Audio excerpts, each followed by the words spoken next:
Mr. Travis Croft, how are you, sir? You're bad. Mystic Talent's a new one. I don't know if I necessarily endorse mysticism. Considered. Well, you work in mysterious ways, and it is in some countries considered mystical. A listener did suggest to me last week that we should start making merch with your suggestion from last week that we have a show, but even God can't stop. That's true. I'm making a note of it. That is copyright. You can't steal it. Yeah. I'm going to apologize in advance to anybody who is listening or watching. I have moved house this week. For those who are paying attention or watching the streams, you'll notice this is a very different setting to the previous electric fried ham sandwich studios. So I'm in a new apartment in a new part of town, and it's a lot noisier here than my old place in a quiet suburban street. So I didn't get a lot. I didn't get a lot of sleep last night. Plus, I've been moving heavy shit for the last week or so, trying to save myself money with removalists. They're into a good scam. I tell you what, they get paid very nicely. So if I'm a little bit off my game tonight, or we have a slightly thin selection of things to talk about, I will apologize. That's okay. That's okay. I mean, it's quality, not quantity. And I was doing the maths. This week, our chain movie, Bullitt, is the 53rd chain movie that we have done. 53. That's not bad. Pretty good. I mean, I will pay that some of the early chains were a little tenuous. But it didn't take long. Yeah, it didn't take long for us to get more particular. I mean, like, it was really Streets of Fire, Philadelphia Experiment, Final Countdown, and then we started really getting into the true chains beyond just themes, where we went from Top Gun to Legend and so on, all the way through some very interesting movies there. Yeah, and I like the fact that it started with something as obscure as Streets of Fire. Yeah, I know. Not exactly an so what starts you on this journey? Streets of Fire. Yeah, the movie about the musical action movie. I didn't really remember much about it other than it was super weird. Yeah, with a bizarre rendition or portrayal from Willem Dafoe, a young Willem Dafoe, which is just bizarre. Everything about that film is bizarre. It's true. The fact there's like Rick Moranis in it and a serious role, it's all over the shop. It's, if you haven't seen it, you can go back and watch our review of it on. I'm sure it's archived on the YouTube somewhere potentially, or you can download the podcast. It's it was somewhere to start, and I think I don't think I ever feel like I need to see it again. That is absolutely the truth. It's definitely one of those things that it's like, okay, yeah, I've done that. Never going to talk about it again. Never gonna do it again. That's I don't need to do that to myself. My life's hard enough. Yes. So here we are back in lockdown 5.0. Lockdown 5.0. I moved house, and we have a slightly slimmer selection this week from me, but in acknowledgement of that, and in acknowledgement of the fact that at one point in time I did make George try VB on the show, I have decided to start trying.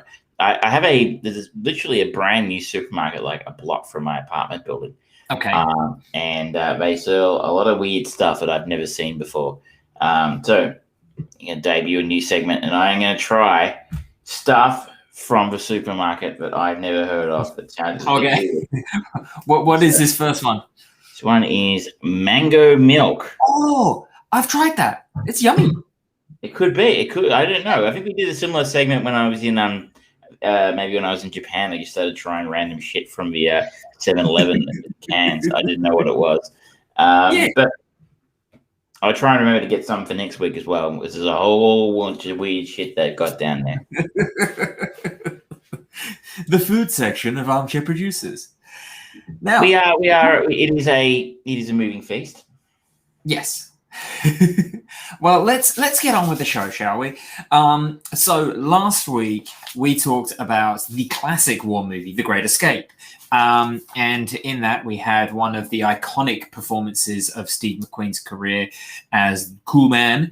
And we decided to follow him on, well, I decided, to another one of his highly regarded classics, Bullitt. This is a movie that kind of godfathered or grandfathered a lot of modern stuff. Like it is the movie that is synonymous for car chases in San Francisco, that iconic shot of cars coming over the crests and down the hills.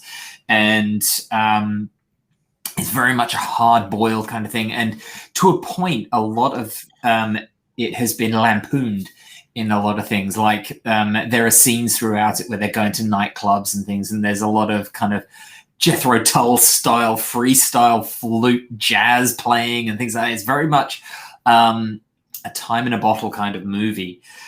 But before we get any further with this, should we go into a little bit of the actual synopsis, what it's about? Yeah. I'm just going to pull it up now.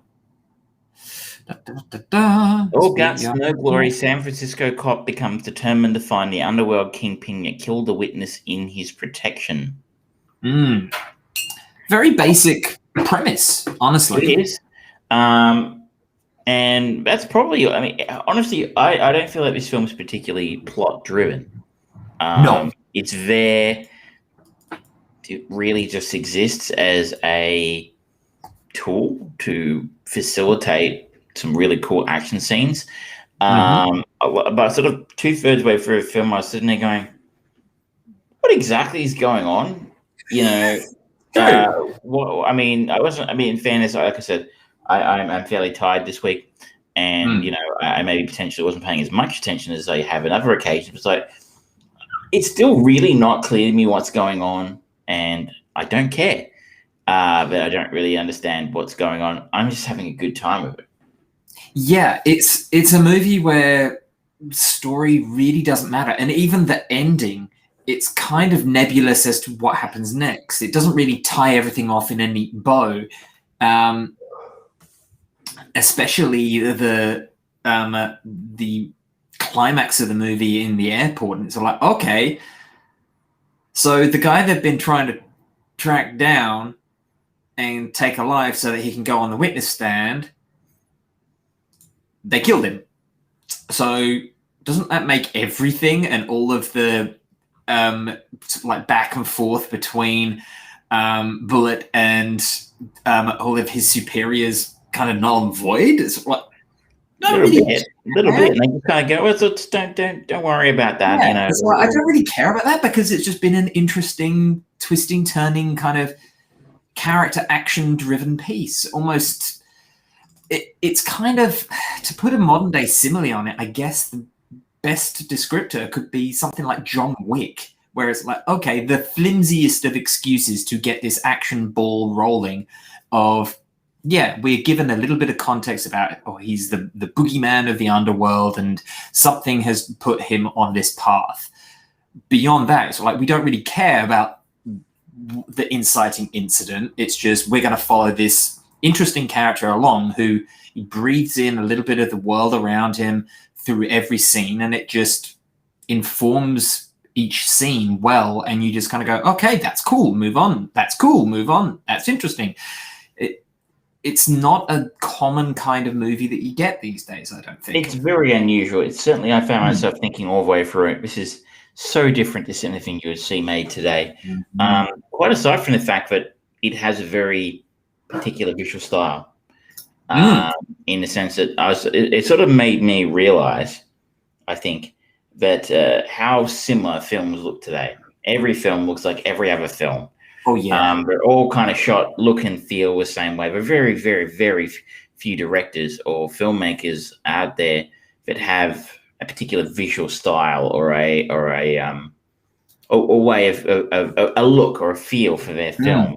Otherwise, it's just, you could be anybody, really. I mean, you know, there are still good directors and bad directors, but from a look and feel perspective, it all looks and feels very much the same. I mean, just from the very, very start, the the chase in the car park while the credits are moving into the screen from the side and up and down, and it was a little bit Pink Panther. I think the Pink Panther used to do stuff like that. It was. But it was also very typical of a style of a time period in the 60s. That kind of 100%. Thing is what you might have seen on television other places. So it was kind of a popular little thing. But there's something about the way the film looks, the way it's shot.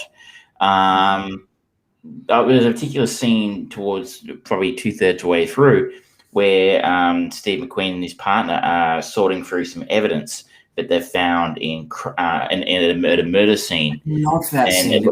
And they're looking through the personal effects and these crates in there. Yeah. The film really spends a long time on this scene. Like, it really pauses there for 5-10 minutes, something. And sits with them going through all this stuff that they're finding in these crates, and they're sort of having this conversation with each other going, oh, it's a man, blah, blah, looking at this, and they're flipping through this stuff, and they're looking at what's in there, and they're making suppositions and learning a little bit more. And it does move the plot along. But I found myself thinking, there's no way a film today would spend 10 minutes on basic police work, right? Yeah. Basically what it is, it's basic police work. A film just wouldn't do that today. It would just be, you'd lose your audience. It's just it would be a 30-second quick montage, maybe a minute, and then it would just be, okay, move on to the next thing. Pretty much. And I found myself really enjoying that scene because it's, what kind of reminded me of a little bit was LA Noire, the video game. Actually. Except obviously maybe 30 years after that game is set. Not 30, maybe only about 10, 15. It was after the war, I think, from memory. It was late 40s. But you would be wandering around and looking at evidence and trying to put together a theory of a crime as this main character in that video game, and that was questionable about whether that was much fun at all in the video game.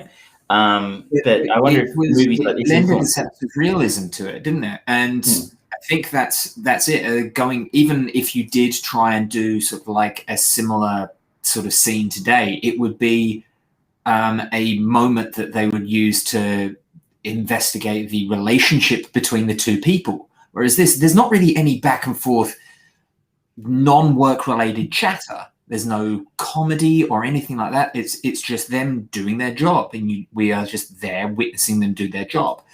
I don't think I even knew his partner's name. I think it was it Delgatti? Delgatti? Yeah. I had looked that up. Like, I was like, I barely knew who he was. He really didn't have much to do with the film. No, but it was almost like a cold bluntness to the whole thing. Like, the audio for it actually made me think, is this kind of what Chris Nolan was trying to do in Tenet? Because the audio levels in this are kind of fucked up, because a lot of the dialogue, it's sort of like, it's tangential to the screeching of the tires and everything else that's going on, and the crashing of glass and all of that stuff. That is just loud and bombastic, and the dialogue is like, that doesn't really matter too much. So we're not going to adjust the audio levels. I don't know if that was purposeful or if it's just the way that it was filmed, and they don't want to go back and do like a remastering of it or anything.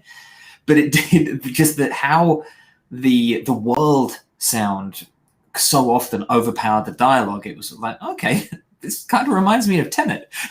And it's interesting.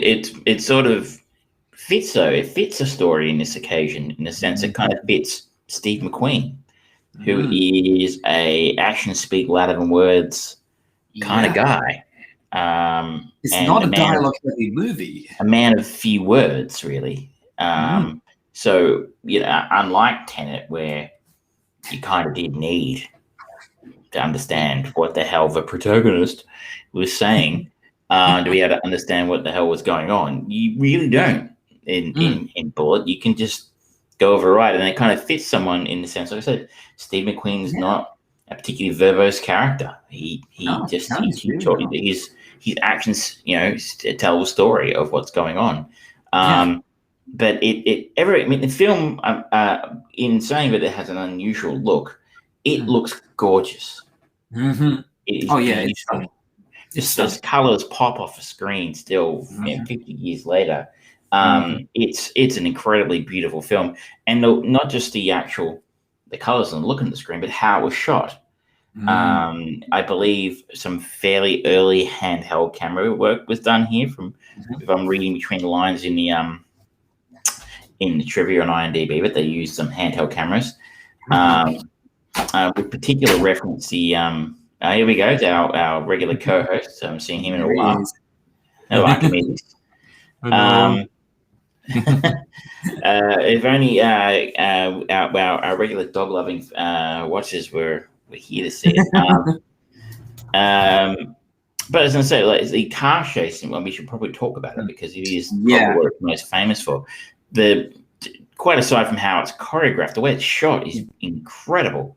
For 1968, those point of view shots from within the car or on the bonnet of the car, or if you're an American, the hood. It was breathtaking. Yeah, it stands apart from so much of the sort of like car chase action sequences of the modern time, where not only is the way that it's shot that kind of realistic, genuine nature, the bonnet kind of point of view, the front of the car just screaming down those very aggressive hills, going really hard around those corners. It just feels like, holy fuck, that's someone really driving that. Whereas in a modern day car chase sequence, it's not that technical. Like just looking at the logistics of doing a high-speed car chase down those aggressive hills, doing those really sharp corners on streets that, can you imagine how much time and effort it must have taken to cordon off those areas so that they were as safe as they could be, but they were still fully functioning streets of San Francisco? It took 3 weeks to film a car chase, apparently. 3 weeks. Yeah, it's a marvel. It's absolutely beautiful. It's an interesting little tidbit in trivia here in IMDb. At the time, San Francisco was not a big filmmaking mecca, and the mayor, Joseph Alioto, was very keen to promote it as such. Consequently, this movie enjoyed a freedom of movement around the city that would be hard to come by today, including giving up an entire hospital wing for filming, closing down multiple streets for 3 weeks for a car chase scene, and taking over San Francisco International Airport at night. Yeah. Well, you think about it. I mean, how many movies off the top of your head are filmed in San Francisco? There's not many that spring to mind. I could do it, but I also, I don't know if I flagged this last week, but I actually did a movie tour in San Francisco. It was one of those bus tours, like where you take the movie filming locations in San Francisco. So I can remember most of those. But I mean, how many of those were action movies? True. Well, I mean, the first one I'm thinking is The Rock. But that's one of you. You've got The Rock. You've got Venom. You got Ang Lee's Hulk. But even then, they're very kind of coordinated spots because it is just a technically difficult movie area. But it looks beautiful, and it's one of those cities that is iconic because of those hills. So it's nice to see somewhere that isn't the kind of vanilla nature of LA or the sprawling metropolis of New York being shown on screen. Have you been to San Francisco? I have, yes. It's I was just there a couple of years ago, just one of my last overseas trips before the unknown virus of unspecified origin shut everything down. It is actually San Francisco is a real character in this film, I think. I was sort of thinking to myself, watching it, that LA very rarely is these days. It can be. It has been. If you look at a film like Heat, or what was the one with Guy Pearce and Russell Crowe? LA Confidential. LA Confidential. Obviously, it's in the title. Or even Beverly Hills Cop. LA's kind of character in that. Yeah. Or Hollywoodland, if you want to go really obscure.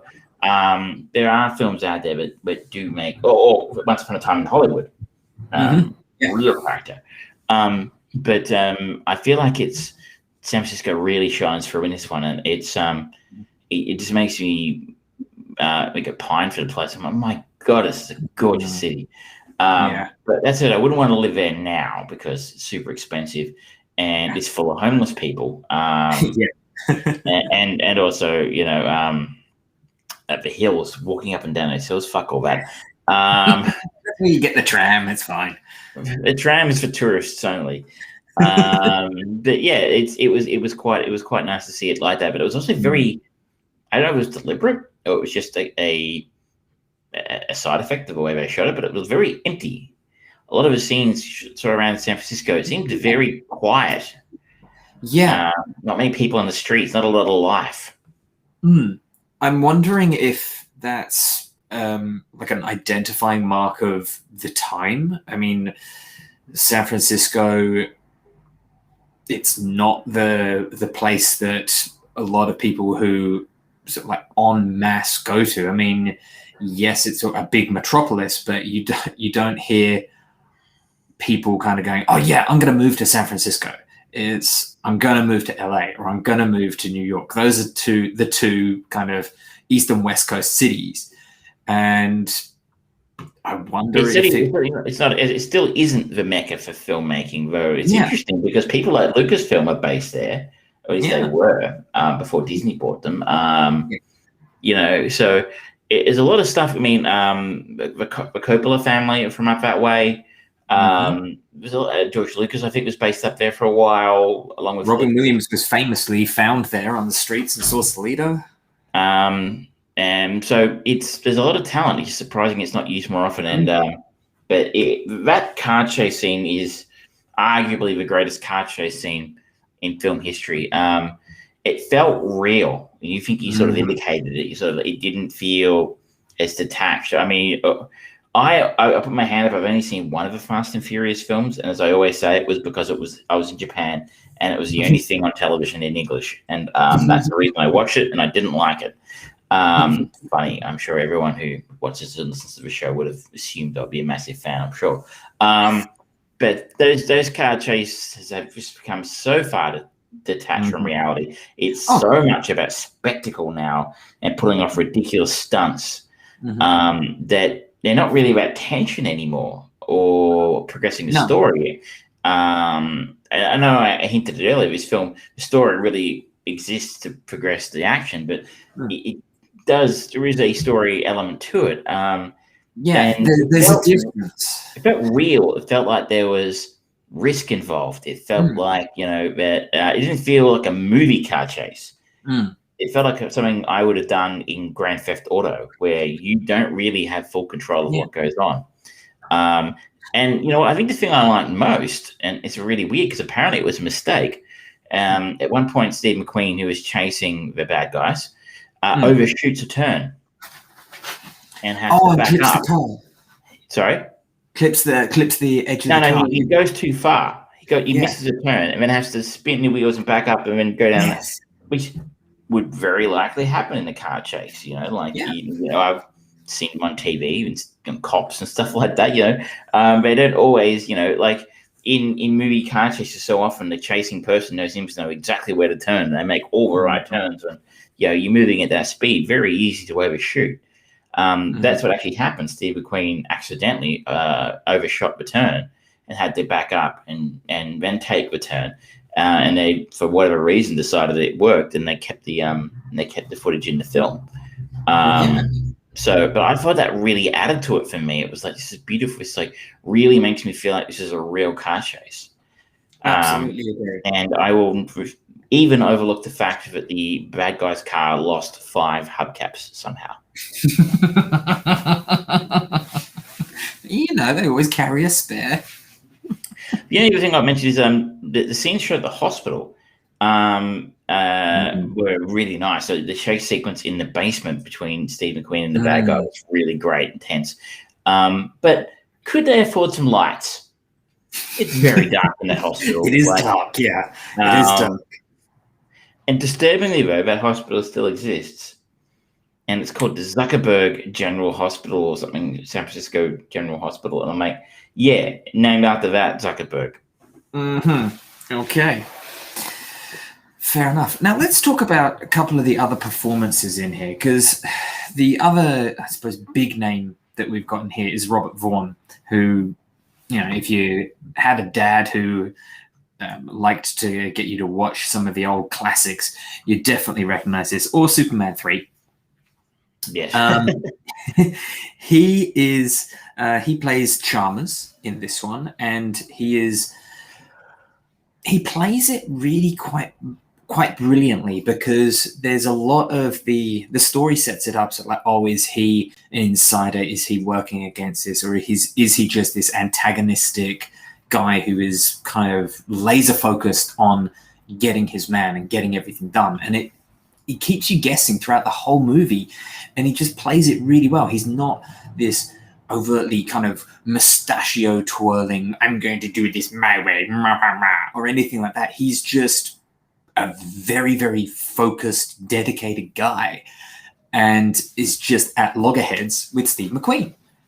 And it's never to a point where they end up talking with their fists or anything like that. It's just, I think maybe they share 5 scenes throughout the whole film, and it's just great the way that they use the silence and that awkwardness between them to tell the story of these two people. They don't get along. I was half expecting to turn into the police chief from Last Action Hero, screaming so hard he shatters, which obviously was parody of, because that became such a cliche, in 80s cop films.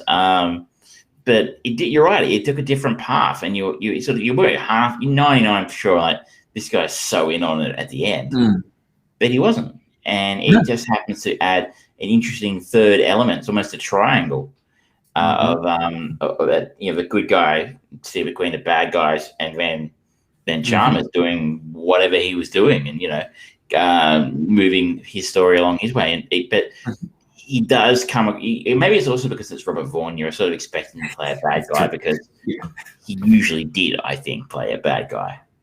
Pretty common for him to be a bad guy, or at least an anti-hero. I mean, he was in the A-Team, I think, is where I first saw him back in the 80s. Holy shit, he was. I've forgotten that. Wow. He's done a lot. He did a lot of work in his lifetime. He had a very, very familiar face. Yeah. Like the other famous. He was in the A-Team. He was a bunch of times. Yeah, and I always just think of him as the man from U.N.C.L.E., which is another little connection to the Great Escape, because the guy who played Ilenia Kurylenko in that, his Russian alternate, was one of the prisoners in Great Escape. So it's a funny little connection there. The man from U.N.C.L.E., do not make me think of that film.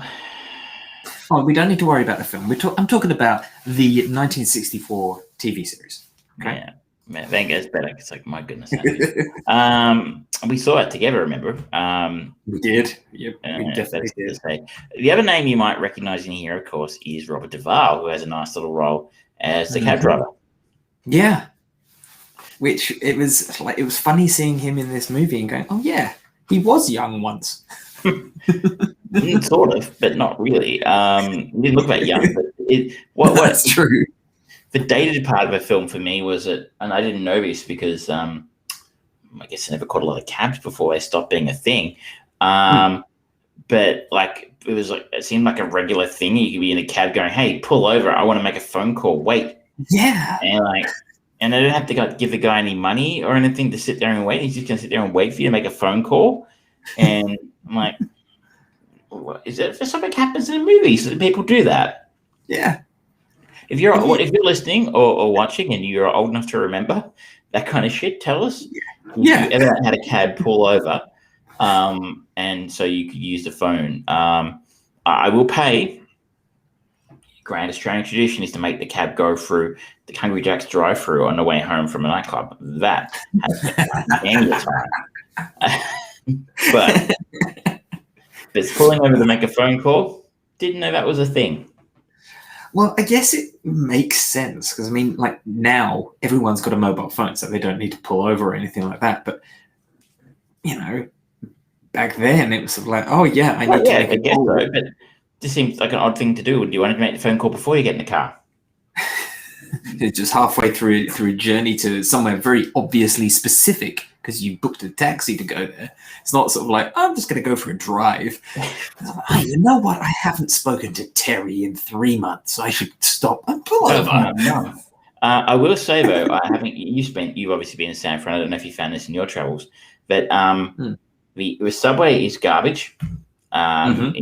It's better than LA because they have a subway in San Francisco, but it is trash. So it basically cabs and Uber now are basically public transport in that city. Yeah, pretty much. Because I know we stayed in a shitty part of town, and friend of a show, Patria, like, oh, let's just walk up to the other end of town, and we ended up walking through like a homeless camp. And I'm like, I feel like I'm going to get stabbed or I'm going to get like leprosy just from walking through here because it was pretty nasty. No disrespect to people who are homeless for no fault of their own. Just saying, it was pretty nasty part of town, and like so, and that's something that San Francisco has quite a few of is nasty parts of town. So it's off topic. That never happens to cabs. I've just remembered another movie that takes place in San Francisco, and it is a classic, Big Trouble in Little China. Oh, of course. How could we not mention that? Yeah. I would say Mr. Doubtfire.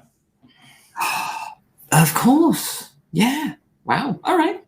In which Robin Williams gave out the actual address of the actual house that was shot at. Not happy. See things to learn on the San Francisco movie bus tour. The final sequence, the other thing is, speaking of things that are dated, the final sequence set at the airport, dates it. I mean, it's an incredible chase scene, action finale, and it reminded me very much of Heat, which you mentioned earlier, because that, I think, resolves in an airport, if I'm not mistaken. And so I don't know. It wouldn't surprise me if Michael Mann was influenced by this when he was making that. But the chase sequence is incredible. Though it was kind of funny that they managed to get the guy off a plane, the bad guy off the plane, and he had a gun. That's right. It was the 60s. You probably could take a gun on the plane back then. It's so weird looking at these old movies, and you just look at them. It's like how little security there was back in those days.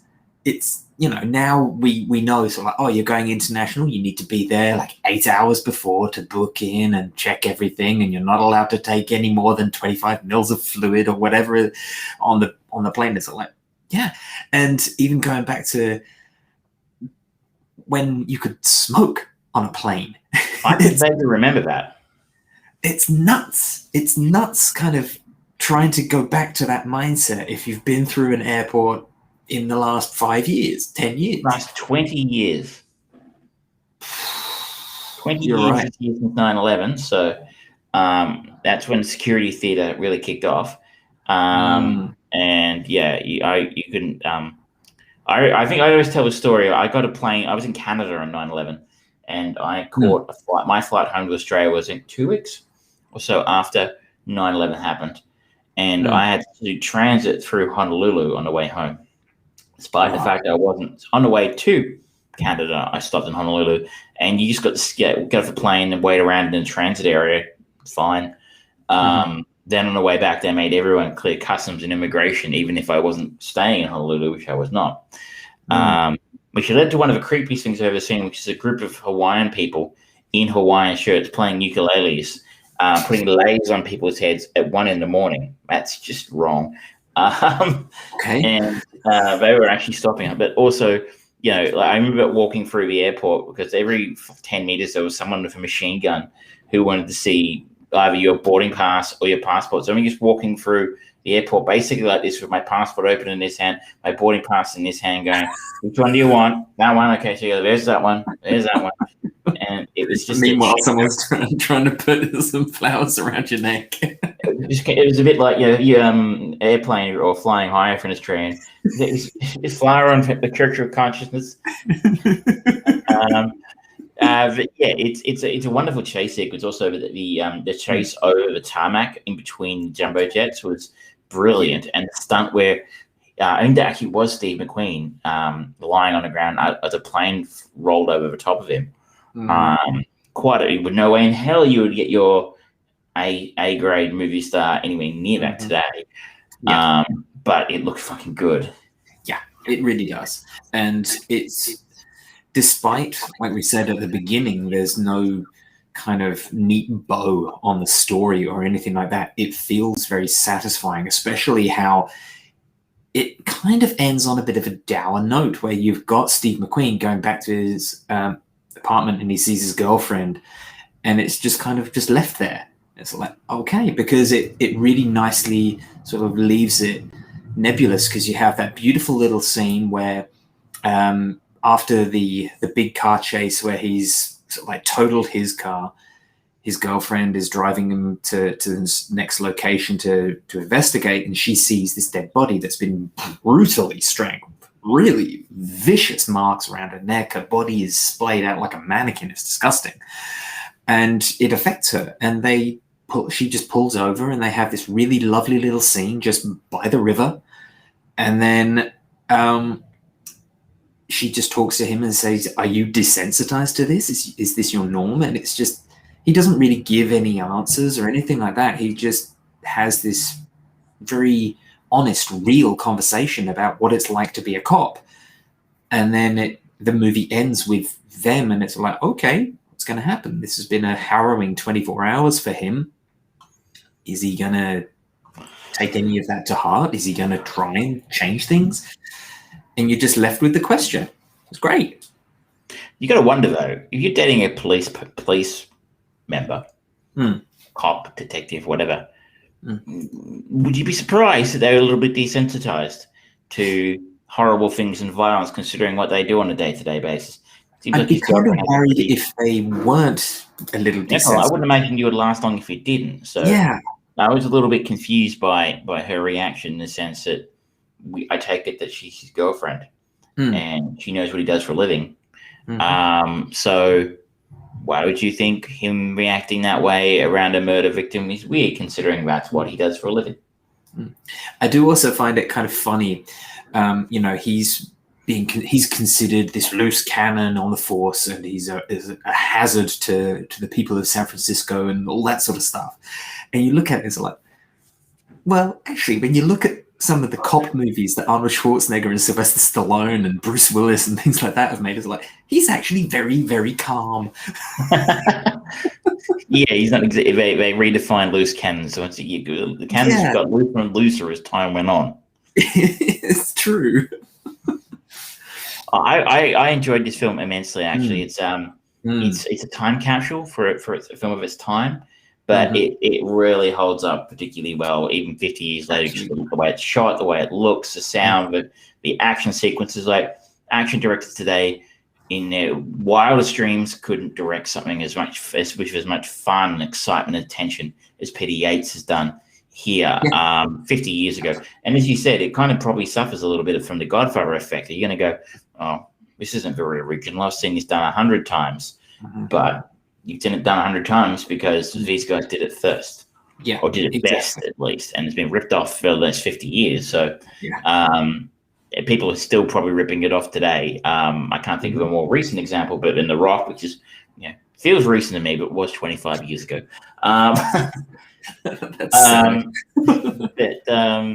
It's still a really fun, tense cop drama. Yeah, absolutely agree. And I think that it would be, it's, for me, this type of story, I would love to see a modernization of this.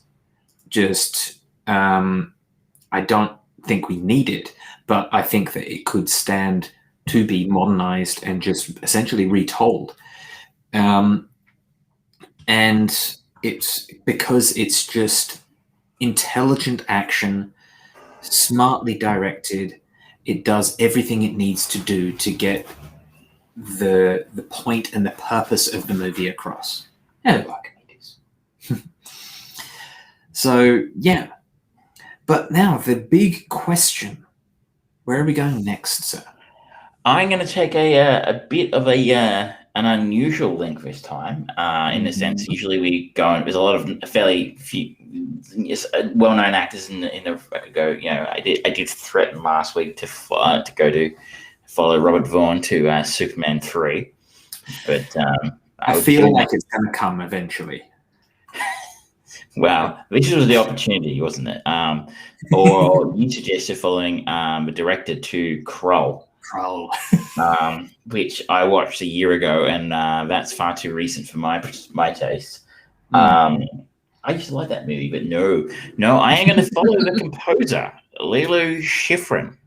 Okay. And Lalo Schifrin, who was nominated for 6 Oscars, never won one, but he also directed a film 3 years after this, which I just couldn't say no to, considering, and I'm breaking the rule a little bit here in the I haven't seen it rule, because I have seen this one a few times, but it's been a long time. And we're going to go and watch Dirty Harry from 1971, also set in San Francisco. And I think almost a natural successor or a natural sequel in a way to Bullitt. Yeah, that's a logical one. I could have gone, well, I'm going to follow San Francisco, but no, I actually did determine that he did work. Lalo Schifrin did work in the music department of both of those films. Of course, if you haven't seen it, this is the 1971 iconic Clint Eastwood police drama, which I think in some ways may have been even more influential than Bullitt. Yeah, I don't think that Dirty Harry would have happened were it not for Bullitt and for the success of Bullitt. But yeah, I think the long-lasting effect, most people know the phrase, "Do I feel lucky?" Whereas you don't really have catchy lines like that in Bullitt. No, it's a little bit more of a character's a little bit more memorable than the cat. But I'll put my hand up and say I'm sorry, as I think it's, other than leaving you with the exit through Clint Eastwood, it's a slightly trickier one to get out of because there's not a lot of big names in it. But Clint Eastwood. Well, there's Joseph Sommer, so we could go back to Witness. Oh, he was in one of the X-Men films, I think, wasn't he? Yeah, he was. He was a president. Ooh, Strange Days. Strange Days is a great movie. But you may. There's always like Clint Eastwood's your get out of jail free card, because one of the great filmmakers of all time. Yeah.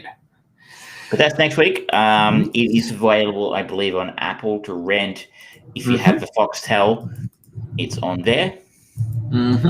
Otherwise, I think you can get it in normal rental places if you'd like to watch it along with us, and listen in next week to hear what Archimedes thinks of it.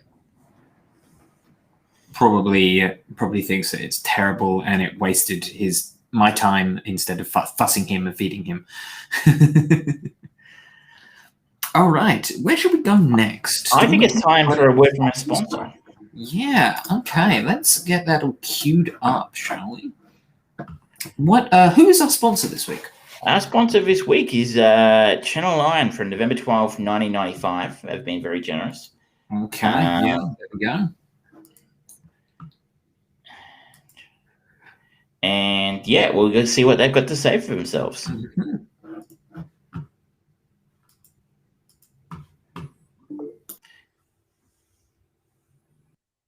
At last, somebody who knows about engine protection has introduced a total range of car care products. New Pyro performance products. Protect and enhance the vital running systems of your car. Pyro from Valvoline. In 1898, my great-grandfather, William Grant, created a secret blend of Scotland's finest whiskies. He handed on this secret to my grandfather, and he to my father. And for 5 generations, my family have carefully handed on the secret of William Grant's Family Reserve Scotch whisky.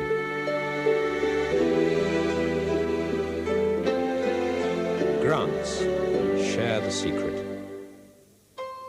For the men who give their best every day, for the men who strive to excel in every way, we offer our best Gillette Sensor XL. With spring-mounted blades and microfins, Sensor XL sets up your beard for incredible smoothness and comfort in shaving. New Sensor XL. For those who strive for excellence, get the world's best shave. Sensor XL, the best a man can get. Join Diners Club right now, or introduce a friend to Diners Club, and you could win 2 first-class tickets to London flying Cathay Pacific, staying 5 nights at the luxurious Ritz Hotel. Then all aboard Cunard Line's majestic QE2 for a 5-day cruise to New York. And that's not all. There are also hundreds of other prizes. So join now and live like the rich and famous with Diners Club. Hey Al, what can you tell us about Valvoline? Well, Valvoline BS5 multi-grade motor oil. It's an SAE 20W50 engine oil blended from high-quality paraffinic base oils, incorporating a balance of additives, providing all... Want to know more? Ask a professional. Auto Pro. It has a 115 min viscosity index. An IndyCar team costs millions, but now for the price of a pack of Valvoline.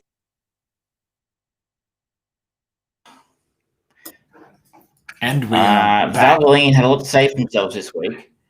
A little bit more Valvoline than I was expecting from Channel 9. Well, you did miss the William Grant whiskey blend, and quality. How it was passed down from my great-grandfather to my grandfather. Oh, the product testing, mango milk. Smells like mango. Mm-hmm. Tastes like milk. It's kind of weird.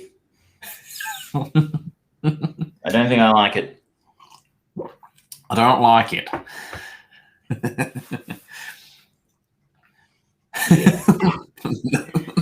That's the look of satisfaction.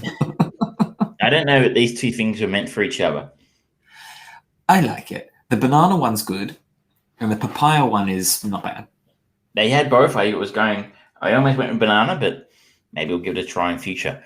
Where should we go next? I think on the weekend I saw one of a film that was highly recommended to me by someone who shall remain nameless.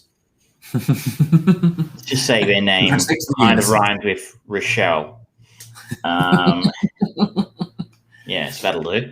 As being one of the best horror films they'd seen from someone who doesn't particularly care for horror films. So, grain of salt.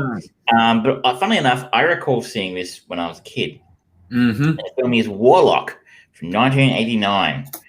1989. Starring Julian Sands, Laurie Singer, and an incredibly weirdly cast Richard E. Grant. Yes. So a warlock flees from the 17th to the 20th century with a witch hunter in hot pursuit.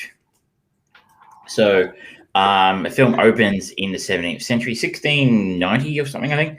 And we have Julian Sands tied up in or basically restrained in a witch tower, like a big stone tower thing. I reckon it might have been the same stone tower from Lovecraft Country. Remember, it was the big stone tower in like episode 3 or 4 of that thing that.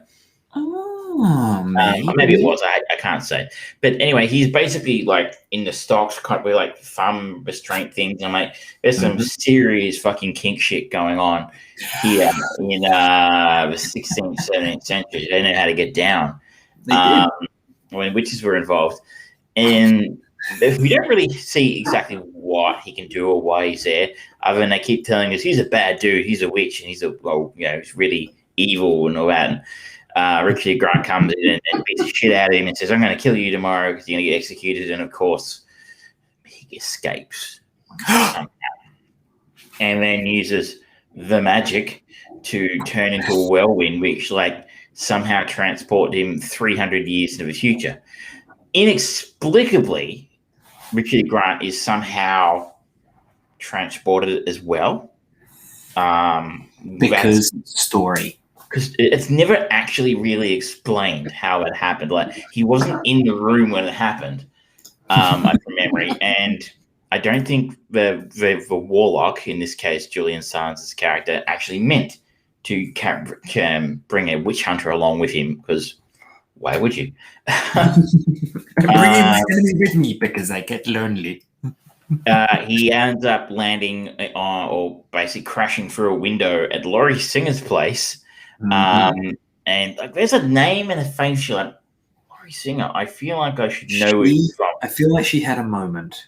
She was in Footloose, but other than that, I can't say that I recall. She was in Fame. Maybe that was it. For those of us old enough to remember the TV show.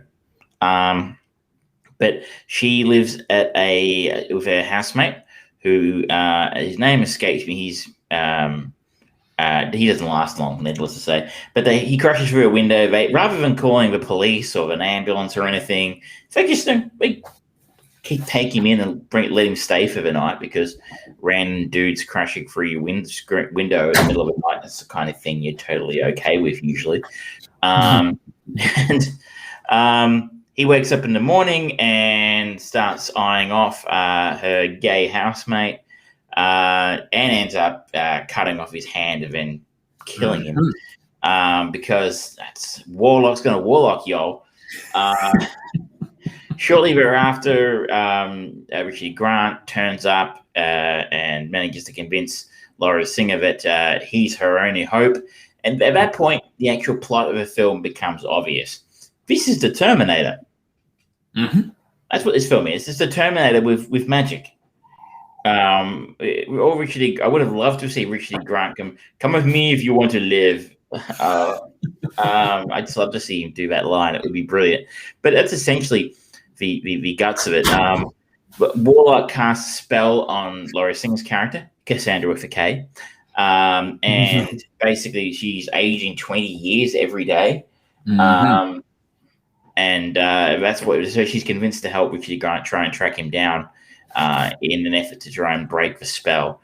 And then they basically a pursuit where they're trying to track down the Warlock, and so Richard Grant can somehow dispose of him, kill him, because he's trying to find the pages to the Satanic Bible or something, which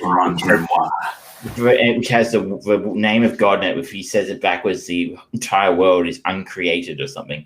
Which is kind of actually a cool, plot device. But it's where this film does fall down special effects.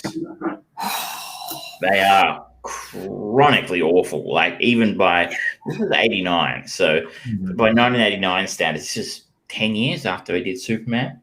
Where you remember how? I mean, you probably don't because you weren't alive. But how revolutionary Christopher Reeve's flying was in the original Superman. You know, that blue screen technology. Oh my god! And this looks worse than that. It's considerably worse. In one of the more brutal scenes in the film, it's off screen, but it's basically implied that Julian Sands murders a small boy in order to use I'm going to put it this way, parts of his body in a flying potion. Apparently they were going to film that. I'm like, holy shit. I would have no way he would have got away with that. So he's able to fly once he kills this kid, and the flying is just awful. It's terrible. They run into a Mennonite, which is basically a type of almost like what are the old people in Witness? What are they called again? Amish. Thank you. Sorry, start with A. Which is a bit of a historical misnomer, because the Richard Grant pretends he knows, or says he knows what Amish people are, but they didn't come to America until after he got transported to the future. But it's the final sequence of a final fight scene is in a graveyard with some of the least convincing gravestones I've seen, not on an Australian television show. That foam was entirely convincing for the time. Polystyrene gravestones were quality. And yeah, it's a decent enough sequence, but it's special effects really let it down. It's trying pretty hard to be a cross between The Exorcist and Terminator, as I said, and it doesn't really pull it off. It's not scary. It's not gruesome. It's not really exciting. And honestly, some of the special effects literally made me laugh. That was so awful. It was so unconvincing. Even the person who suggested it, indicated that what their memory may have been a little bit skewed if this is what they thought was a good horror film. Yeah, because I don't think of this movie as a horror movie. I think of it's trying to be, but all of it just looks so bad. It doesn't come across as gory, and it could have been gory, like the murder of a child, and the way that the Julian Sands kind of fucks up the gay housemate at the beginning and things like that. It's like, okay, those could have been really brutal and disgusting and horrible, but it doesn't really kind of go far enough. It's sort of like it's sort of trying to walk a middle line in a way. Like it's not as gory as an 80s horror film like Nightmare on Elm Street or Halloween or the Friday the 13th films, where slasher films. So it's not quite as gruesome as something like that. It's not as scary or creepy as something as The Exorcist. It's not as exciting as something like Terminator. So it's kind of sitting in this weird middle ground where it doesn't quite know what it wants to be. Yeah, absolutely agree. Absolutely. I still kind of love it because it was Richard E. Grant. I always love him. Julian Sands, I remember when I first watched this, he was scary to me, but now I just look back at it and kind of go, why were you scary to me? He was a creepy looking dude. I'll give him that. He was well cast, and I thought he was pretty good at it. And funnily enough, I think this is the only film of his that I can actually ever remember seeing. But I might have seen. I did see The Naked Lunch at one point in time, and he was in that. I did see Arachnophobia, but I blacked that out of my memory. I can't, as much as Richard E. Grant is one of our favorite actors. And I do love him in this. He is kind of hilariously miscast as kind of a poor man's Highlander. Yeah, he's not like, it would be like me being cast as a wrestler. It's just doesn't look right. And no matter how guts and glory may be. That just would make me look like what the fuck was that? Gorilla Giganto. Yeah, the one with the kind of like weird hairy bodysuit thing from like Giant Gonzalez. Yes, Giant Gonzalez. Yeah, you're 7 feet tall, though. Yeah, no, I'm not. I could be with stilts.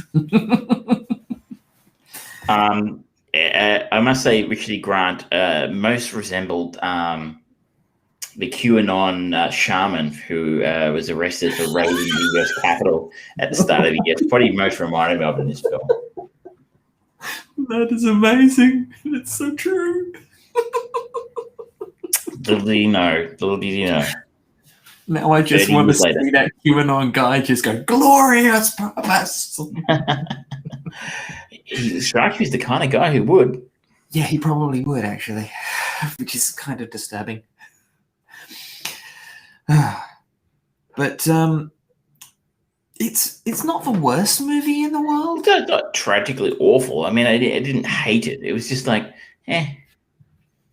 I kind of remember this being kind of a film that you was on TV and you're told to go to bed because it was a bit too scary for kids. No, not really. It's the kind of movie that we stumble onto them from time to time where it's like, oh yeah, I have fond memories of that. I am not going to touch that because right now it's this perfect little bubble, and if I try and re-enter that, that's going to pop and it's going to be bad. This is best left in your memory. I'll say that. If it's happily living in your memory, leave it there. Don't spoil it. Absolutely agree. Now, where should we go next? You want to talk a little bit about Rick and Morty? May as well, because I think we talked about maybe the first episode or two.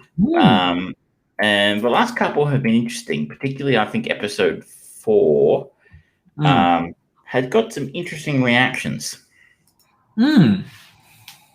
So, where are we? Just trying to find the name of the episodes here. Yeah. We have got episode 4 was Rick Dependent Spray and Emoticon Graffiti. Rick, it's interesting. So we look at the scores on IMDb this season. We've got a 9.1 for Mort, Dinner, Rick, Andre. Mortiplicity's got it's a 9 in episode 2. Rick Convenient Mort is a 7.9 in episode 3, and Rick Dependent Spray has a 5.6. And then we're up to a Emoticon Rick Feety as back up to a 7.3. So that's probably about as low a score for an episode as I can recall, which is quite interesting. As I said, that's the one where I've heard some people call it out for being a little bit too disgusting. So episode 4, Rick Dependent Spray. Morty has the idea to use a horse breeding mount to extract his semen, but after Rick tries to use it to create a weapon, thinking it was horse sperm, he ends up creating sperm monsters that threaten the entire country. So stupid. It's stupid. And the funny thing is that I really kind of laughed my ass off at this one quite a bit. I thought it was very, very funny. I mean, it's gross and out there, but it's Rick and Morty. They're gross and out there every week. Yeah. It's like criticizing South Park for being gross and inappropriate, right? It's what South Park does. Yeah. It's brand. Right there in the label. Gross and inappropriate. It does see this episode also sees the return of Keith David as the president, and the introduction of the Chuds, should be horse monster things. One of which is voiced by Christina Ricci, which was I didn't realize until now. But wow, okay, yeah, I think it came out, but even one of the writers came out and said it was kind of gross or kind of disgusting. That it was just a little bit kind of, I think it grossed a lot of people out. They might have been the first time where they went, a little bit too far for their fan base. Yeah, maybe. I guess I kind of understand to a point, but I don't really know what else you would be expecting. I mean, it's a ridiculous scenario. And it's in a ridiculous show which has pushed the envelope so fucking far in so many other places. It's like, okay, is the problem that it's semen? I don't quite get where the hang-up really is. Writer Nick Rutherford called the episode tricky. Dan didn't want to hinge an episode on a lie, Rutherford said. The audience knows something that Rick doesn't, and Morty knows it, and we know that Morty knows it, and we know that Morty didn't tell Rick. Season 5, episode 4 received many rewrites. In one, both Rick and Morty knew that the sperm had come from Morty. In another, it was just Rick's secret. Along the way, horse people got involved, Harmon said. Random left turns like underground horse people is sometimes the only evidence you're having fun. But it turns out he was partially joking. Rutherford summed up the episode best. I think it turned out disgusting and tasteless. Oh. I don't know. Like, again, disgusting and tasteless is kind of their brand. Yeah. Adult Swim, that's what they do. I don't know. So in the trivia area, it says in the behind-the-scenes feature at Adult Swim's YouTube channel, writer Nicholas Rutherford mentioned that he doesn't know how the episode was allowed to air, given he found it disgusting and tasteless. Director Erica Hayes was similarly bemused and jokingly summarized the episode by saying, "That happened." Okay. Wow. So I don't know. I remember thinking it's. I feel like most Rick and Morty episodes get better with a few different viewings, and I haven't had a chance to look at it, see it again. But I kind of enjoyed it. I thought it was funny. Yeah, I thought that it was much better than Emoticon Graffiti, which I thought was exactly. So episode 5 we just watched last night, and yeah. So Summer and Morty steal Rick's car to impress a new kid at school. Meanwhile, Rick and Jerry have a guy's night from hell. I didn't hate this episode, but I thought this is by far the weakest episode this season. Yeah, absolutely agree. It overall felt very vanilla, and it was sort of like, okay, I don't really know what you're trying to push here, because they're always very clever on using absurdity to highlight a certain point of something and make something that has been brought up in society and just point out how ludicrous it is. And this is like, okay, I really don't get what you're aiming for here. It's fun, it's engaging, it's interesting to kind of go, all right, there's the character of Rick's car has got a bit more story now, but otherwise it's like, okay, this is just a filler episode. I don't know. Yeah, it was not their best work. No, not their best work. And I mean, Dan Harmon and Justin Roiland's not best work is better than what a lot of people will ever come up with, I think. They set their bar very, very high. But yeah, this one, I mean, so we're going to have 1 or 2 middling episodes. This is the worst episode this season. It's a decent season. It was. I do think, again, though, like a bit like episode 4, I think it'll improve with watches. I think I'll watch it again. I think I'll pick up on something I didn't get this time. I agree with that. Other than I'm still enjoying this season very much. I think people are. They're looking to. We said this last season. They're looking to slay the sacred cow every year. Oh, they've jumped the shark. They've jumped the shark. You keep saying you've jumped the shark long enough, you get it right. Probably, unless they just quit making it before it happens. People have probably been saying South Park's jumped the shark now for 20 years, and they're probably still wrong. The way that Justin Rollins and co do the show, though, I feel like they will know when they're jumping the shark, and the last episode will be called "Jumping the Shark" or something like that, and that's where they'll sign off.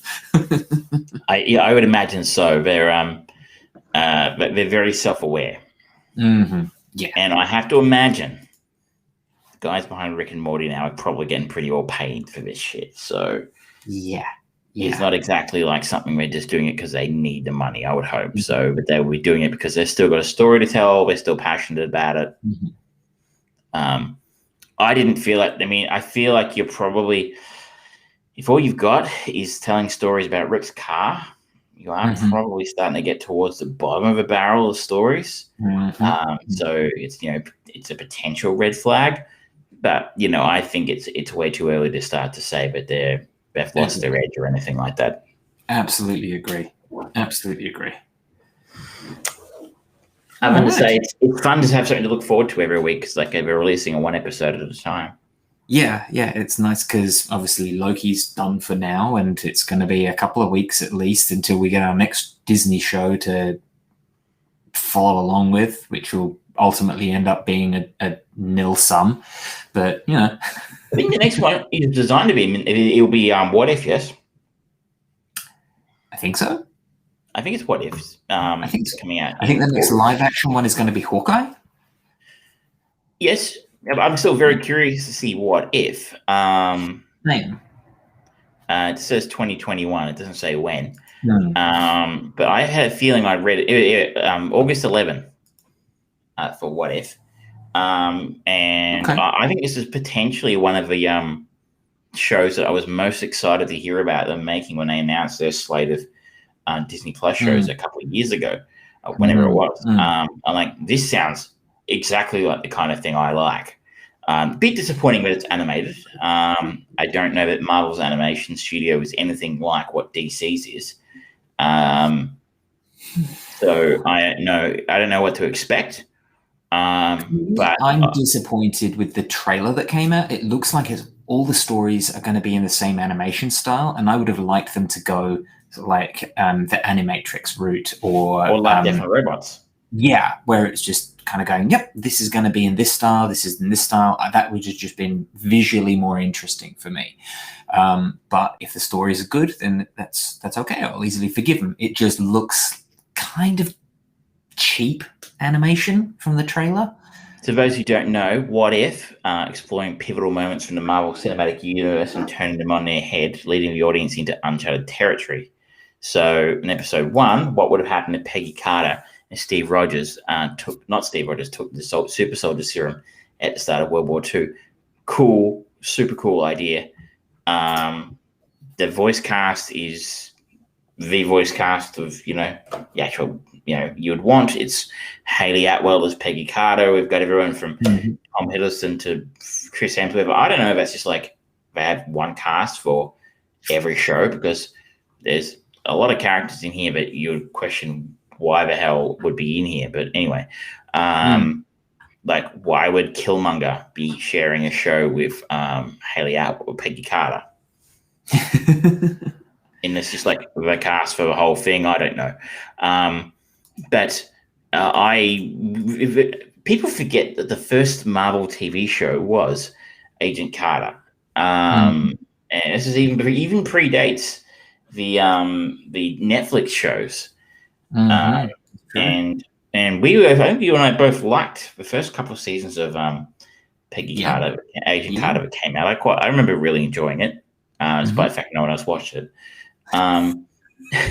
So I think it's gonna be cool. I hope it's not cheap, but I don't know. Like I said, we'll see. I love the idea, but I just hope that they do it kind of just as an opportunity to just kind of just go, we're not going to be showing you the multiverse that we have now created. This is just a simple little conversation starter kind of thing. And instead, I hope that this is not sort of like, all right, we're going to be getting this, we're going to be getting that, we're going to be getting this and this and that and that. I wouldn't be surprised if part of it, if the Killmonger side of the story gets traction, people really like it, maybe they end up doing like a Crisis of Infinite Earths style thing later on, where they bring Michael B. Jordan back as Killmonger, and he's going to take on the mantle of Black Panther or something like that, because everyone did love Michael B. Jordan. Getting him back for more than one movie would be a big win, just namesake wise. But I hope that they just go, we're just going to tell these cool little isolated stories, and you can just play with that in your own fanboy minds, rather than. I think that's all I'm looking for from it. It's just I don't want anything that's going to necessarily affect canon. Just what if? Be fun. A little bit of alternative MCU history. Yeah. But anyway, so that's our next Disney Plus obsession in a few weeks, and it'll be the first animated show, I think, for Marvel TV. Yeah. And then, as you sort of said, I think Hawkeye is the next cab off the rank, which, if I'm not mistaken, is towards the end of the year. We haven't got a date on that, I don't think. So, I don't think so. But it will. I think there's probably a little bit more anticipation for that now, considering what happened at the end of Black Widow. Sorry, guys, if you've gone out and seen it.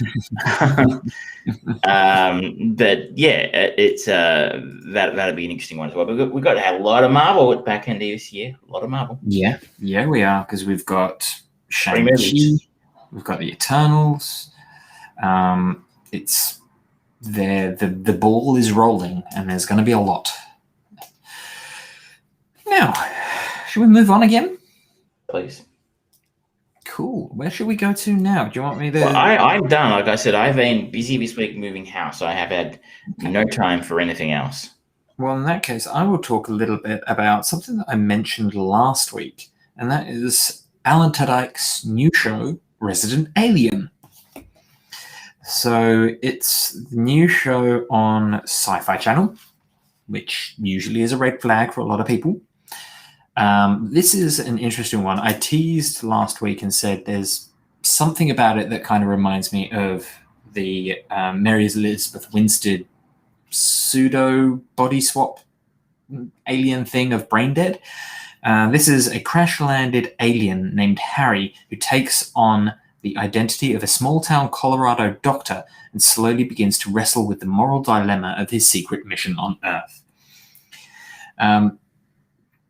This is an interesting show in that it doesn't take the typical fish out of water comedy route that is so famous and so easy of a mind to glean comedy gold from. The fish out of water, that is your paramount number one thing. This is almost like a comedy variation of Twin Peaks in some ways. You've got this cast of characters, and they are all overall connecting to the storyline that brings Harry into this town. But it's kind of tangential, and they don't necessarily share scenes with Alan Tudyk and things like that. And it's just a very unusually paced kind of show, because you've got like some of the particular standouts. There's Sarah Tomko, who plays Asta. She's like the lead female of the show, but it's very heavy with some strong female performances. And the whole thing is centered around a murder mystery of who killed the local doctor. And this is the inciting incident to get Harry brought into town. He is the township know that he's a doctor, and they need someone to come in and do the autopsy on this body. And so he is an alien who has taken the form of Harry, and he doesn't really know anything about being a doctor. He'll sneakily just look at YouTube videos to try and learn basics of how to do certain little checks and things like that, being a local doctor. And he is that very much fish out of water thing, but it's not pushed to the extreme parody level. And she's got her own baggage that is kind of playing with. I don't really want to go into it too much, because it's actually quite an interesting story, and the way that it resolves in season 1, it's kind of enjoyable. And I don't entirely know where it's going to go, if they get a second season, or what's going to happen next. But it's like Twin Peaks meets, I don't know, like Harry and the Hendersons a little bit, but not really. It's quite a unique comedy show, and I appreciate it. One of the best elements of it is the developing humanity of Alan Tudyk's Harry character, because he walks kind of stiff, and he has this very kind of monotonous way of talking, and he tries to kind of work out things, but his image is also like a glamour. And turns out that there's one kid in town who can actually see through the glamour, and so it becomes this weird, almost kind of Wet Bandits versus Kevin McAllister style of kid versus bad guy kind of thing for a moment, and then the relationship changes and warps, and it grows, and it all feels very organic and genuine, which I really appreciate. I wasn't expecting this at all, and I ended up going through the whole season in a few days, and it's like, okay, this is... And it's based on a Dark Horse comic book. Yeah, and I didn't know that. I don't know the comic. I haven't read the comic. I haven't known anything about it. But I feel like it has probably done quite a good job of translating it, because the comedy of it, it's in the dialogue. It's not in these kind of Three Stooges style pratfalls and things like that. It's done just through these character moments. And I can imagine seeing that playing out from panel to panel and working very well. So I definitely appreciate that. It's hard to do comedy in a graphic novel form that isn't your typical old school kind of Dennis the Menace, stupid, overt, ridiculous kind of stuff. Doing this slightly more nuanced, character-based comedy is trickier. And I feel like they've translated it very, very nicely. So has been greenlit for season 2. Cool. According to Variety. Yeah. So the first series reached an estimated 9.3 million viewers across all platforms. So how many episodes? Who knows? But that's encouraging. A lot of stuff. Like what was that show? That Jupiter's Ascent or whatever. That stupid show. Yeah. That got canned. No, that got retooled. That sounds like a euphemism. It's an entirely different show. We just turned it into a cop drama now, and it's still the same show, except they're not superheroes anymore. So, and that came from a far more celebrated, comic book author, Mark Miller. I think his name was, if I'm not mistaken. Is a known name. So a real legend, a very, very well-known, well-respected writer. So, I mean, I can't, so maybe I could be wrong, but the two guys who created Resident Alien could also be like superstars in the comic industry. I don't know, but I mean, I doubt they're as famous as Mark Miller. And something as well respected as him, the TV adaptation can still fall on its ass. So they should feel pretty proud of themselves. It's got a 93 on Rotten Tomatoes. It's got an 8.2 on IMDb. So it sounds like it's a winner. It's unfortunate. Sorry. There's also towards the tail end, we get to meet Linda Hamilton in a role that is not related to Terminators, which is really nice. No such thing existed. But she's actually really good in it. And the kind of organization that she heads is interesting and fun. And I'm really looking forward to seeing where the story develops from there.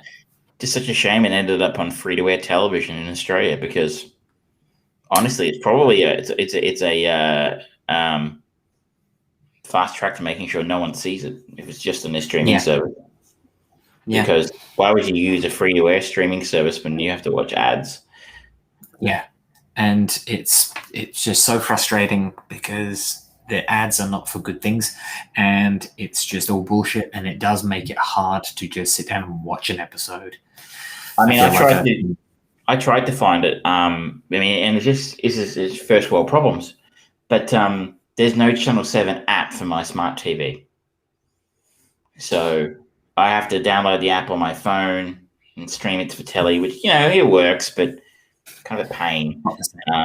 Or watch it on my laptop, which I just can't be. I don't like watching stuff on my laptop. I know some people do, and they know who they are, and they're wrong. I would rather watch on my television, and there's no 7, whatever the 7 app's called. It's not on. They haven't built one for Samsung, so gonna go. Well, I guess if you're going to limit your audience, pay the consequences. I don't watch a lot of free-to-air telly, especially none now because I'm in a new place. My TV aerial cable is in a box in that room there somewhere. There are a number of boxes in that room over there. I do not know which box it's in. So I'm just stuck with streaming services right now. Oh no. So it's I'm not missing it very much, but before I moved, and I'd quite often you'd flip through what was on free to air. You'd be like, who watches this shit? I feel like that's part of kind of the thing as well. So like any good quality TV show or moderate quality TV show that doesn't get picked up for one of the big streaming services, it kind of automatically feels a bit like a redheaded stepchild. It's like, oh, that's only on free-to-air TV, so how good can it really be? Which is a disservice to a lot of stuff that's being produced. It makes me, I guess, I don't understand the economics of free-to-air television in this country anymore, and I understand it would be increasingly difficult in many ways to run a free-to-air television network because your main, revenue stream with TV advertising would be drying up somewhat. But why would you bid or buy? I don't know if they buy TV shows individually or they buy them in packages. But putting a show on your streaming service only, wow, I mean, why bother? Yeah. It's just I can't help but feel like it's just shooting yourself in the foot. You've paid down money to air this, so why not make it as easy to get to as possible? Stick it on. I mean, I don't know. Like, again, it's the days of actual quality television programs being on free-to-air television in this country are well and truly behind us. I remember before your time, back in the 90s, Channel 10 used to have Channel 10 had an actual identity. It was Channel 10 had targeted itself. It was never going to be the Boomer TV network because that was Channel 9. The Boomers all watched Channel 9. But Channel 10 targeted our generation, Gen X, right? Which at the time included young people. So the Simpsons was on every night of the week. They'd be on 6 o'clock. So the news would be on the other channel. You could just flip over and watch the Simpsons because it was always on at 6 o'clock. They had the X-Files, right? The X-Files was on every Wednesday night at 8:30, and everybody I knew just watched the X-Files on Wednesday. You didn't fucking call anybody. Only people who called our house was our parents. I'm like, fuck off. X-Files is on. Go away. And then there used to be a TV show called Sex, hosted by Toddy Goldsmith. Feel free to Google it. I think it was Toddy Goldsmith. I could be wrong. And it was basically TNA dressed up as sex education. And I may be getting it wrong. It was on a different channel. I don't know, but it was certainly on the same night. But TV channels used to have an actual identity. Yeah. So if a show like the X-Files came along today, it would almost certainly not be made would end up on a on free-to-air TV. It'd be like Game of Thrones, right? It'd end up on a massively overpriced streaming service somewhere, but no one in this country wanted it apart from that show. So it's a shame, but something like this. I mean, if it had been on a Netflix or a Prime or even a Stan or something like that, it would probably be getting a lot more buzz. Absolutely, and it's kind of sad to talk about things like that, where your product has to be on these pillars of streaming to succeed. But fortunately, that's the case we're in. Netflix, Disney, Stan, HBO, Fox, and Amazon. And at the moment, I feel like Amazon is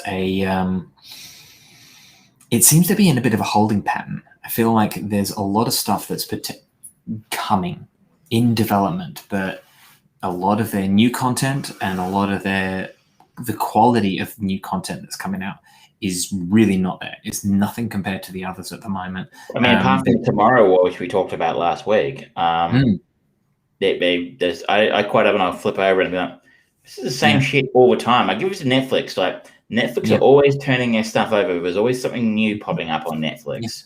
And they do a much better job of actually highlighting new stuff, like the fact that they've now got the top 10 streaming thing come up, and they've got more recommendations. It's just obviously they're the kind of granddaddy of the streaming services, really, but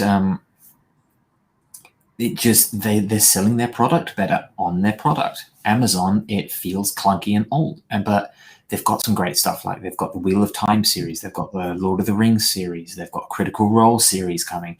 There's some really good content coming, but that's in the future somewhere, and we don't know when. It's sort of like, okay, well, I can see why you charge only $5 a month, because aside from Amazon delivery, it's not really worth it right now. Yeah, I mean, if there's new stuff turning up there, you don't hear about it unless someone tells you about it. And like you say, it's kind of clunky and badly designed. And Stan, unfortunately, is probably in the same boat really here. I mean, I don't know if they've got a whole lot of new content coming on the reg, but every time I log on, it all seems to be 15 different versions of RuPaul's Drag Race. Don't get me wrong, I love RuPaul, but there's only so many Drag Race shows you can take. Other than that, they don't seem to have. I see billboards for stuff, and I'm like, what is that? It just doesn't look like anything I'd want to watch. Yeah, like they're pushing Dr. Death with Josh Jackson and Alec Baldwin and Christian Slater at the moment. It's like, okay, but I was driving down the freeway and they was advertising a show called Power Book 3 Raising Canaan, and like a massive billboard on the freeway. Okay. And I'm like, I must have missed Power Book 1 and 2. Are they about Apple products? I don't know. What the hell is this thing? And why is it taking up a giant billboard? Like, weird. It doesn't even seem to be anybody particularly famous in it. I don't think. I'm looking at it here now. I've never actually bothered to look at it because it just doesn't look like my kind of jam. But yeah, there's no one famous in it. So I don't even know if there is a Power Book to 1 and 2. It's just, That would be such a weird thing to do. Actually, no, it's not that weird. Star Wars started with Episode 5. Yeah. So their series is a Power Book 2. I don't know about Power Book 1, but anyway, it's just, you see stuff like that and you're like, what a really weird, you mustn't have much new content coming. That's the kind of stuff you're whacking on your giant, terribly expensive billboards on major freeways. Oh, I think it's just called Power. Because there's Power, and then there's Power Book 2, Ghost, and then Power Book 3, Raising Canaan. Okay. See, I think it's one word, Power Book. Power, I think I vaguely remember hearing about. Yeah. But it's, from executive producer 50 Cent. Like, okay. It would appeal to a very specific demographic, and I don't think I'm yet. Yeah, same. But I did check out the trailers for Foundation on Apple TV. That looks like it could be good. That looks like it could be good. I don't even know what that is. It's got Lee Pace, Jared Harris. I can't remember who else off the top of my head, but it's based off the Isaac Asimov Foundation stories books. Okay, well, that's going to be a massive undertaking. Isaac Asimov would not be particularly easy to take on. It looks, there's a lot of it that looks, it feels very reminiscent of Dune, which still coming this year, and I'm looking forward to that movie.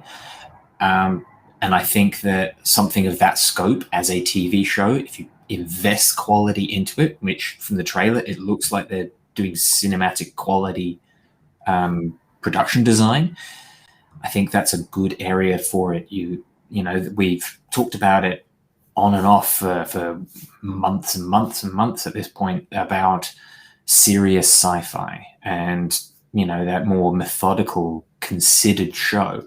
This looks like it's going to fall into that bracket, and I'm very, very curious about it. I would be curious. I suspect, though, I tried reading Asimov a very long time ago. It's not exactly light. No. So definitely, yeah. I would wonder if they're painting themselves into a corner here and putting themselves into the same category as something like The Expanse. Potentially. Yeah, I know it has a very, very passionate and dedicated fan base, but anybody who's not really into hard sci-fi, it could be a bit much for them. Because I tried a few times, and I'm like, it's very slow. Yeah, that's the kind of show that it almost needs a warning at the front of every episode. Do not try to binge this show. Yeah, you need a break after each episode, really. Yeah, it's in the same.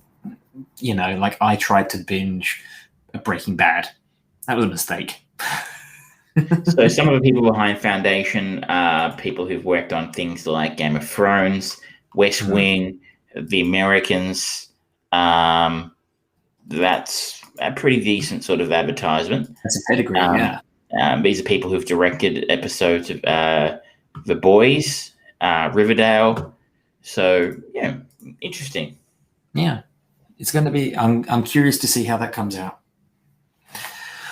Well, ladies and gentlemen, I think that brings us to the end of the show. Look at that. It was shorter this week, but, I think we had some interesting conversations. So, hopefully as my move concludes, we will return to regularly scheduled programming where I have nothing left to do during lockdown but watch random guts. And hopefully we'll be out of lockdown soon so we can actually start watching movies at the cinema again. Won't be holding my breath. Mm-hmm. I do hope that they maintain the social distancing in cinemas, because I do appreciate a half full cinema. Nice, isn't it? It's so nice. The weird thing, though, is that at the start of the year, they were doing that in cinemas, but they weren't doing it at the football when I went to the football. Yeah. Because viruses don't go to the football. Well, viruses have a little more class. On that note, ladies and gentlemen, thank you for joining us. Please remember to like, subscribe, and share on any of the platforms, Facebook, YouTube, Twitch.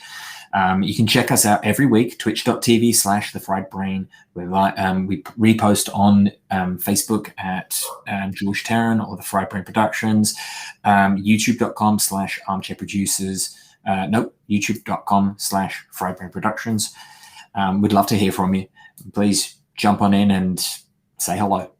Until next time, thank you very much. Good night.